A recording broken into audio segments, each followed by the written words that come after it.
right, hello and good afternoon, conversation 3. I hope everyone got the presentation recording, saw it, and looked at the written instructions too that I uploaded.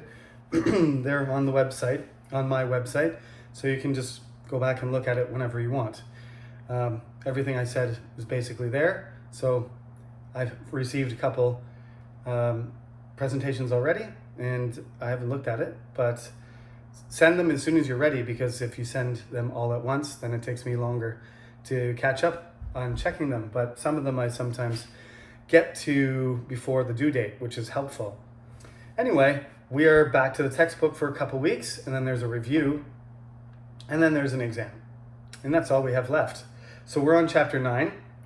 I want to draw your attention to right at the back of the book. There's a whole bunch of grammar things that are tied to each chapter. I've mentioned several of them. I do think grammar is important. When you're speaking, a certain amount of grammar mistakes are okay, but generally that seems to be a weak point amongst the students in our program, whether they are Korean or international. That's something you have to work on and you have to pay attention to. It's much harder to learn grammar as an adult, because you just need to rationalize, not just absorb the rules. So on page 138, the relevant grammar teaching point is related to chapter 9. It's the second conditional, and we're going to talk about advice today. And a very common expression in English is, if you're trying to give advice to somebody, you say, if I were you, I would do that. But you got to make your own decision, because I'm not you, right? One of my favorite anecdotes of all time, and I love history, some of you know that, especially those of you in my British and American culture class. Supposedly, Alexander the Great of Macedonia took over Greece, and then he decided he was going to take over the Persian Empire, the greatest empire in the world at that time. And so he attacked King Darius with a relatively small army compared to what he could, with his millions and millions of subjects, muster. So he went after the Persian emperor, and he defeated some satrap armies and basically took over Asia Minor, which is Turkey. And then he fought in some very famous battles with his smaller army, defeated a much larger Persian army. And I won't go into the details too much, but essentially, what can I say? Alexander was an incredibly talented military genius and personally brave and dangerous. His soldiers were killers. They were shock troop, battle-hardened cavalry, and they were all Macedonians and Greeks. And basically they were fighting a disorganized, huge number, but basically a not very well organized kind of patchwork of different fighters and fighting styles who spoke different languages, and they had to fight him. Anyway, even though there was some battles where he was outnumbered 5-1 or 6-1, he defeated them and chased them, and was chasing Darius across the Persian Empire. So Darius said, okay, he doesn't want to fight Alexander. He's so dangerous, and they fought several times. He doesn't want to fight them anymore. So he sends an emissary, sends somebody with a message to King Alexander and says, listen, you can have, the western part of the empire. They can be yours. And this is a very attractive offer, because just the western part is 10 times bigger than what the Greek and Asia Minor, the area the Greeks occupied. That it's a huge territory. It's basically all of Syria and Iraq and Armenia and Turkey today. It would just make their territory enormous. And Alexander says, no dice. And Parmenides, his general, says, if I were Alexander, I would take this offer. It's pretty sweet. And then Alexander says, if I was sorry, let me do that again. I was trying to be dramatic. If I were Parmenides, I would not be Alexander. Pretty arrogant guy, but for good reason, okay? So he says, yeah, you're Parmenides. That's why you're weak, and that's why I win, because I'm Alexander, the invincible. Let's go get Darius and take over the whole Persian Empire and go all the way to India. And that's what he did. Very famous. Anyway, that's what Parmenides says. He says, if I were you, I would take the deal. And Alexander says, but you're not me. And I'm not going to take it because I'm Alexander. So that's how it works. It's a very polite thing to say, though. Parmenides is saying it to his king, so he's saying it in a polite way. Hopefully that helps you remember that. If I were you, I would forget him. If I were you, I would take the deal. If I were you, I'd forget him with contraction. Don't do that in writing, but speaking contractions are fine. I'd forget him if I were you. So you can move around, the would can be moved around. So you can also use ought to or why not. Now, a lot of Korean students that I've had, there is a difference between saying, why don't you go outside? Right? Now, if you say, if it's in a situation where it's fairly obvious that the reason would be, I don't want to get the coronavirus, or, why don't you cook dinner? Because I have no food. Like if the answer is too obvious or basic and you say, why don't you do this? It's not a very comfortable thing to say, right? Same thing, if you give people advice in situations where it sounds like you're sort of being demeaning, that you're saying, like, if I were you, I would just take the test and get perfect. And like, well, I'm finding this test difficult, so thanks for the advice. That's not very helpful, right? So sometimes when you introduce a topic or comment on a topic and just say, well, why don't you dunk the basketball? Because I'm actually 177 centimeters, I'm 40 years old, and I'm too fat. Thanks. Those are the reasons. Okay, so watch out. Don't ask questions. It's not good advice if the answer is obvious. You say, Professor Sullivan, why can't you dunk a basketball? It's obvious to you that I can't. I don't look like a basketball player. I'm not very tall. I'm not young, right?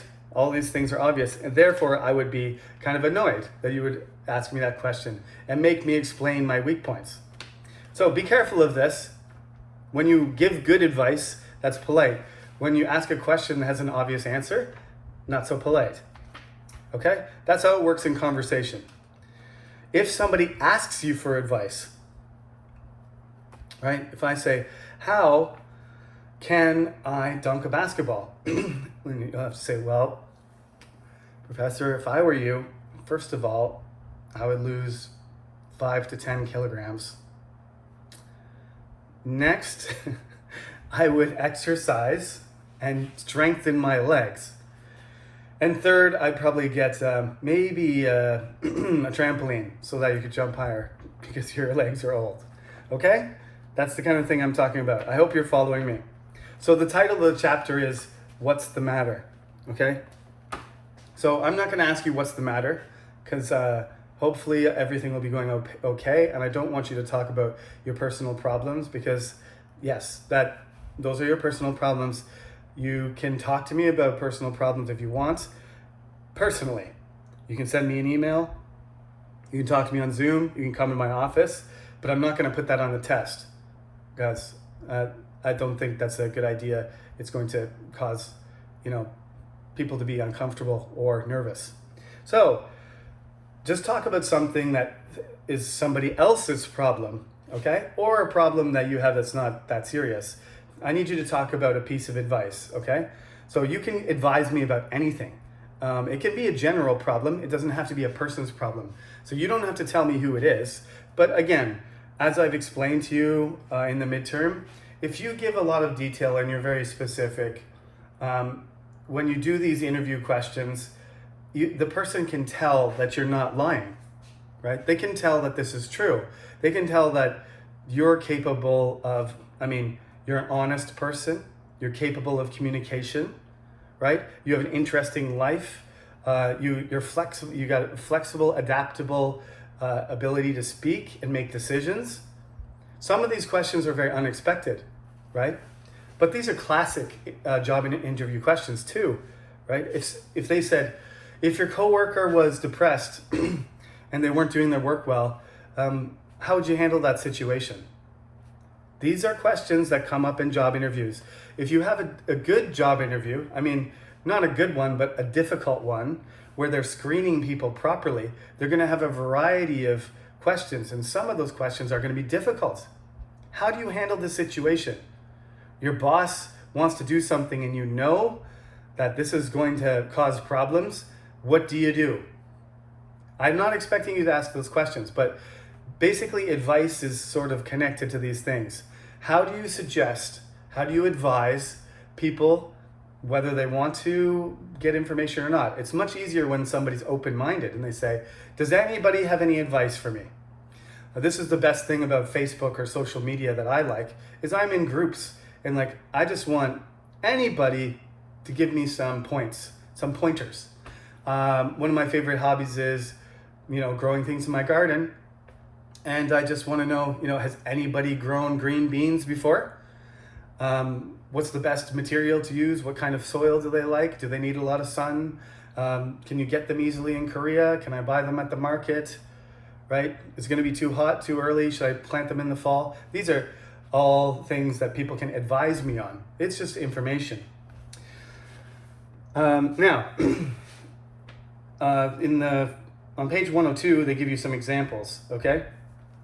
So these are just constructions that you can practice to improve your grammar, and they're patterns so that you can be more comfortable and just substitute different words in there, but it's got the same pattern, so it's not that hard to figure out how to put it together.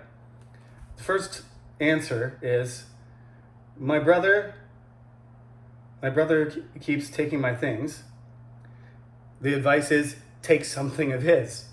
I don't like that advice, but sometimes that's what happens in our house.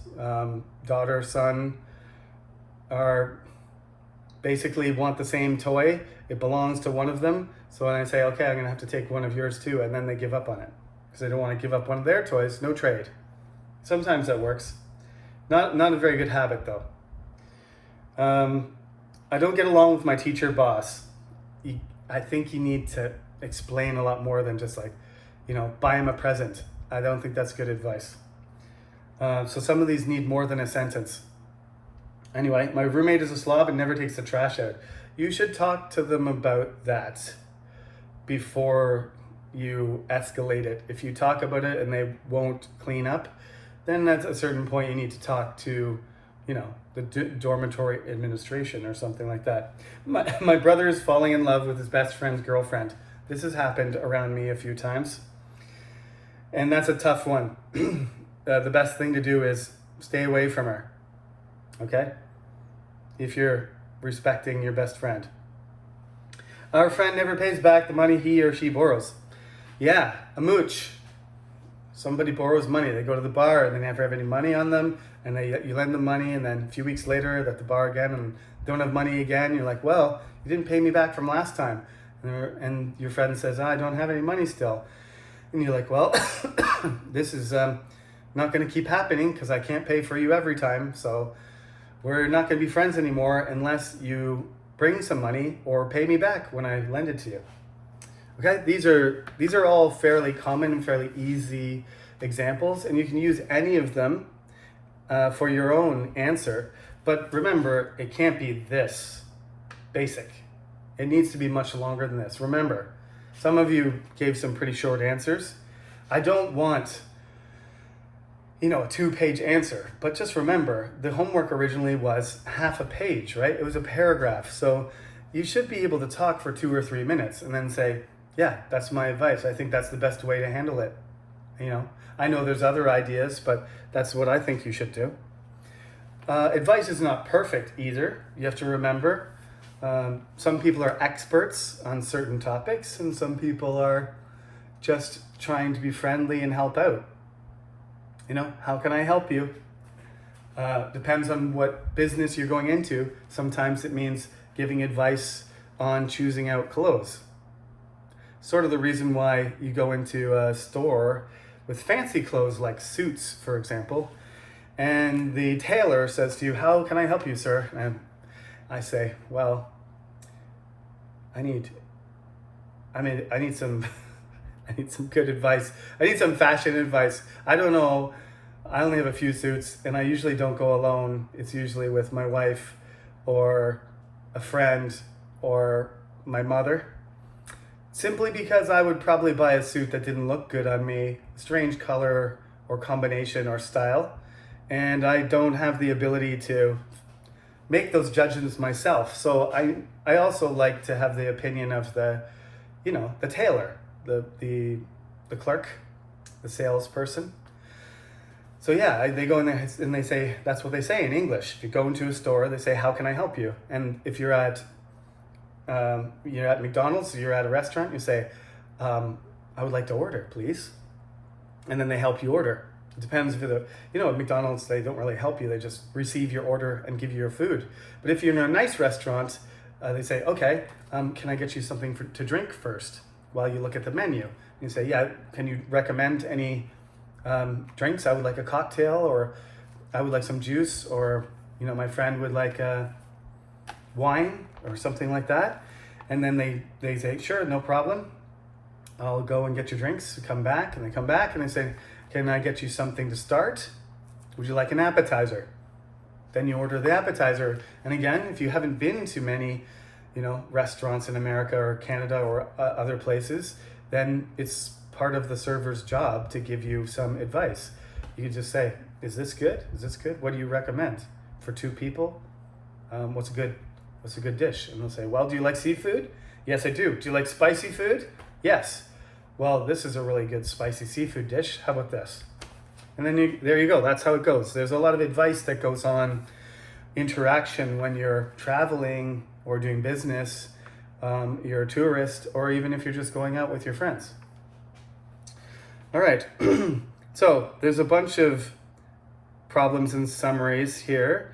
You can listen to the radio call-in show. That's a very popular format too.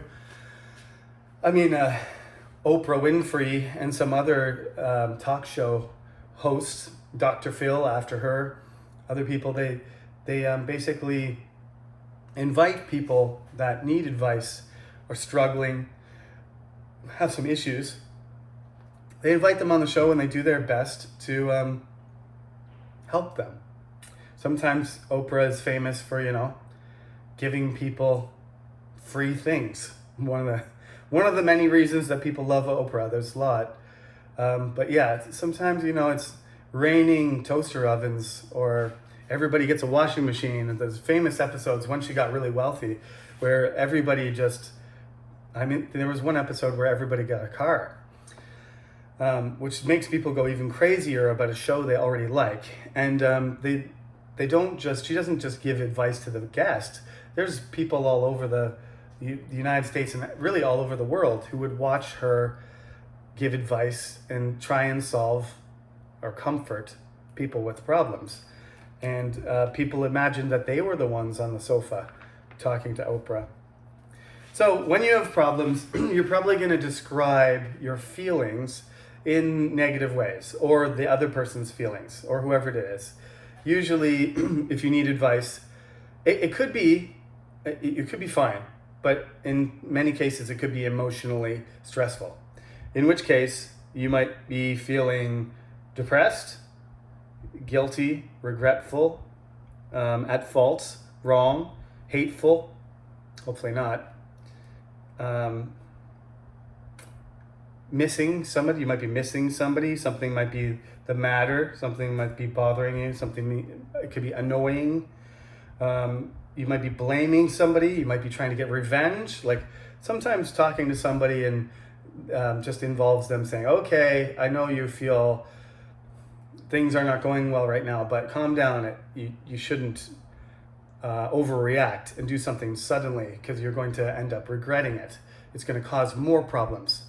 Let's just talk about this for a minute, okay?" Yeah. And there's a passage there, "Dear Kim, which has blanks in it, which would be great for you to practice as well. As I said, I won't assign this, but it would be great for you to practice. Okay? There's Connie's blog on page 107. All of these things are great for giving examples and patterns for you to follow when you do your own answer. Here's Connie's blog. Hey friends, I'm feeling a little depressed today. I'm hoping somebody out there might be able to give me some advice. My problem concerns my husband. Normally we get along really well, but recently he's been very busy at work and comes home exhausted.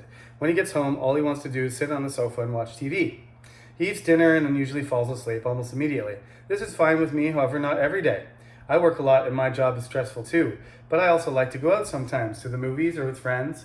I feel guilty when I leave him at home because I think he's jealous. When the two of us go out, which is not very often, he never enjoys it. He sits in a corner looking at his watch, always asking when we can go home. I like talking to people and dancing and having fun, but I'm finding it more and more difficult these days. I think he should come out with me and enjoy himself. I miss him. What would you do if you were me? Now, remember, this is a little bit risky. I think it's important that we teach younger people. You probably know already. We should teach this especially to elementary school students and middle school students. If you put your problems out on the internet, there's going to be people who attack you. There's going to be people who give you bad advice. So a middle school kid who's having issues shouldn't, that's why we have diaries before. And if you put your stuff on Facebook or on Instagram or on a blog or something, you're basically exposing yourself to all the people that use the internet. And those people are not all nice people.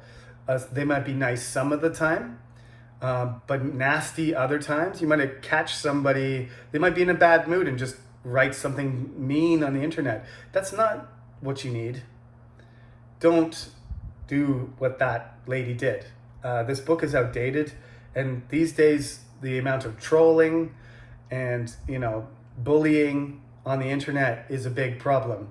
So you don't want to expose yourself like that and talk about your personal problems with your husband. Sometimes you do have to reach out to somebody, but not publicly, right? Sometimes if you know what you're doing, advice is a good idea. That one's fairly, there's lots of people who have that feeling. It's happened to me before. I'm a parent. I overwork. I don't have time to do things. I want to go out or I just want to stay at home. This is normal. So, just be prepared for the backlash that comes from the internet. It's much better to share with a closer group, which you trust and than to get advice from complete strangers. That's my advice, If you want to take the risk and you would like, the internet to give its opinion to you, then do what Connie did. But just be aware of the potential for people to say things that you're not going to like, right? It happens all the time. Okay, that's good for today. I gave lots of examples of different ways of answering this question. We only have one topic left. I know you're in the middle of working on your recorded presentations, right? I hope so. Let's do it at the end of next week. So work on those. There's no homework. Keep up on this topic, and there's one more topic, and then there's review, and then we will have our final exams. Okay? So that is it for today. Enjoy the rest of the weekend, and I'll see you next week.